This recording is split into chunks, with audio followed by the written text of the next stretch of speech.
Em relação à fonte de renda, há um aspecto bastante importante, a última coluna, outras fontes de renda 13%, porque naturalmente 80%, 78% não possuía nenhuma outra fonte de renda, era a própria atividade econômica, né, que era a fonte de renda, mas 13% tem outras fontes de renda, e possivelmente, e esse é um tema que nos traz aqui, possivelmente uma parcela desses recebem Bolsa Família.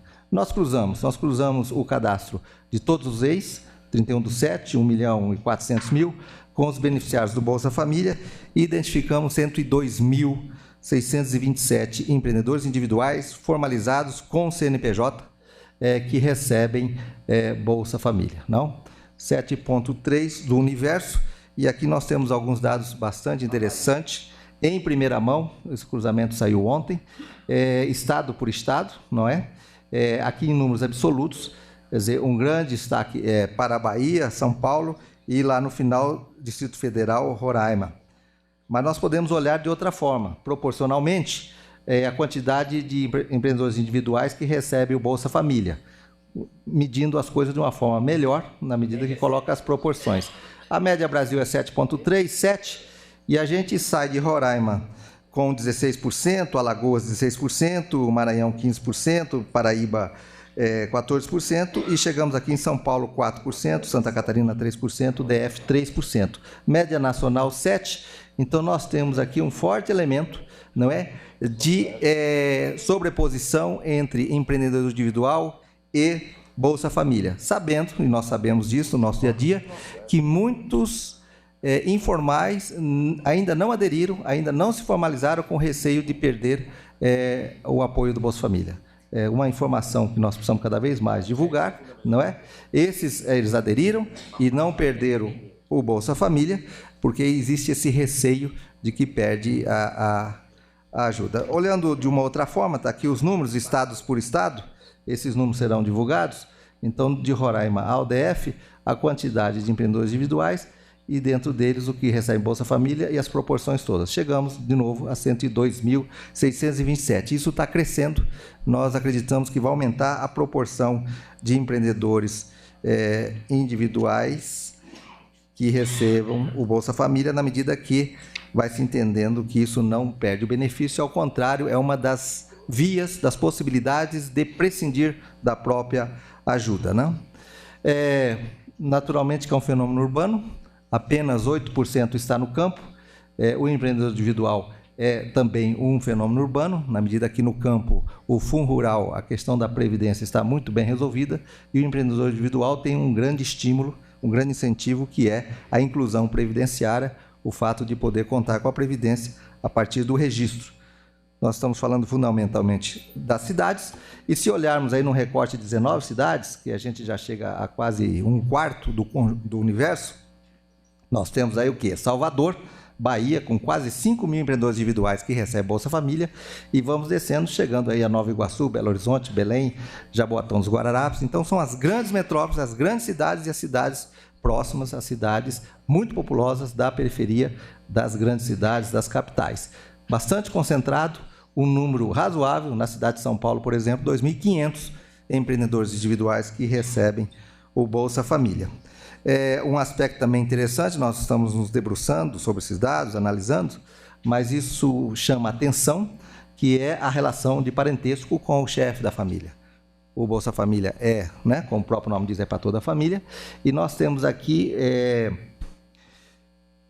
cônjuge ou companheiro, quer dizer, não é o titular do Bolsa Família, cerca de 40%, e o filho, cerca de 7%. A gente avança aqui a quase 50%, quase metade que se formalizou como empreendedor individual não é o responsável, o cabeça da família, o que pode revelar um pouco esse quadro, explicar um pouco esse quadro. Quando a gente compara por gênero, o universo de empreendedores individuais e o recorte do empreendedor individual que recebe o Bolsa Família, a quantidade de mulheres, no segundo caso, é superior. Mais de 50%, a gente tem alguma coisa como 5% a mais, não é? Esse dado é interessante, e tem alguns outros também, por exemplo, em relação à idade. Quem é empreendedor individual que recebe Bolsa Família é mais jovem do que o universo, né? É mais jovem, é a coluna azul, e a gente tem aí entre 25 e 39 anos, 56%, não é?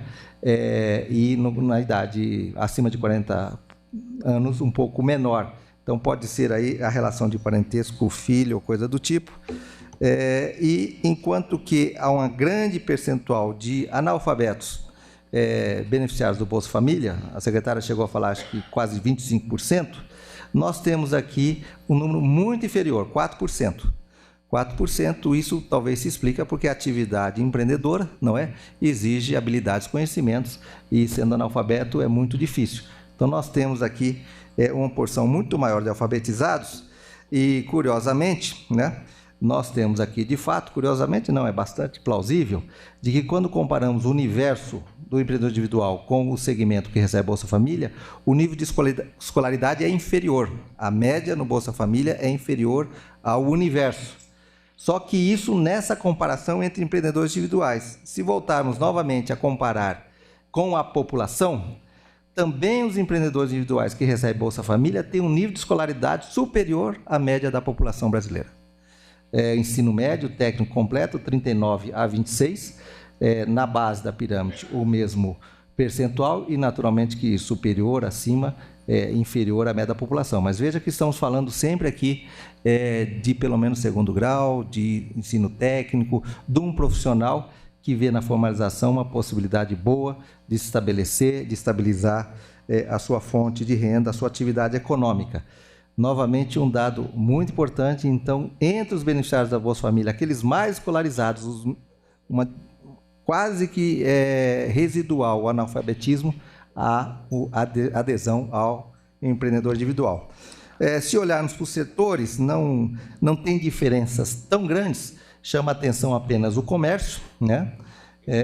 Um pouco mais, indústria mesmo, né? 18, construção civil. Quer dizer, comércio certamente é um setor de pequenas barreiras de entrada, de ingresso, é bastante fácil, exige pouco capital, mas também serviços, né? Um pouco menos, serviços pessoais em primeira linha do que nós estamos falando. Essas são um destaque aí que já chega a quase 40% do universo, de quais são as atividades do empreendedor individual que recebe Bolsa Família. Nós estamos falando muito do comércio, estamos falando muito de serviços pessoais, né? Cabeleireiros, pedreiros, obras de alvenaria, eletricistas, bares, lanchonetes, comércio varejista de novo, confecção, costureiras, né? Fornecimento de alimentos preparados. Quer dizer, nós estamos falando um pouco aí daquelas habilidades, daqueles conhecimentos que as pessoas têm e que transformam em capital produtivo e transformam em negócio. O universo dos empreendedores individuais, há uma grande concentração também, nós temos 150 mil empreendedores individuais no comércio varejista de vestuário, né, na venda de roupas, cabeleireiros, lá embaixo tem um pouco atividade estética, serviço de beleza, aqui está incluído manicure e tal, então entre cabeleireiros e manicures a gente chega também a quase 150 mil, não é? Atividades de muita presença de mulheres. O aumento da renda faz que também há um grande florescimento, um grande incentivo a esse tipo de serviços pessoais, bares assemelhados, confecção sob medida, novamente costureiras, né? Alfaiates, 30 mil. Então, nós temos aqui uma grande concentração em cerca de 10 atividades e que pese serem mais de 400 atividades passíveis da formalização através do EI. Bom, qual que é a agenda? Qual que é o desafio para os próximos anos? Nós precisamos, em primeira linha, manter e ampliar o esforço de formalização. A expectativa é que possamos chegar a 5 milhões de formalizados no ano de 2015, ela é real, ela parte de um estudo de métodos de regressão, mas isso tem que ser feito. Esse ano nós estamos com a meta de 500 mil formalizados, vamos superar muito fácil essa meta. O ano que vem vamos para 750 mil, quer dizer, 50% a mais, mas naturalmente formalizar é o primeiro passo. Nós temos que promover a sustentabilidade, fortalecer os pequenos negócios, os empreendedores individuais, e possibilitar até o crescimento da própria atividade. Uma fração ainda muito pequena, mas já está acontecendo, de empreendedores individuais já estão migrando, né, no Simples Nacional para a categoria de microempresa. Isso passa por capacitação para gestão, passa por acesso a mercados nas suas mais diferentes relações, passa por acesso ao crédito, fundamental para alavancar os negócios. Simplificar, desburocratizar, aqui é uma grande agenda com as prefeituras em especial. Nós temos notícias, conhecimentos no Brasil todo de posturas, de atitudes, de eventos que não são bem-vindos, para não usar palavras mais fortes, em relação às pessoas que se formalizam. Concretamente, se formaliza e daí 2, 3 dias recebe um fiscal querendo cobrar IPTU de pessoa jurídica, querendo cobrar taxas inadequadas, etc. Nós precisamos melhorar isso, passa pela Lei Geral Municipal.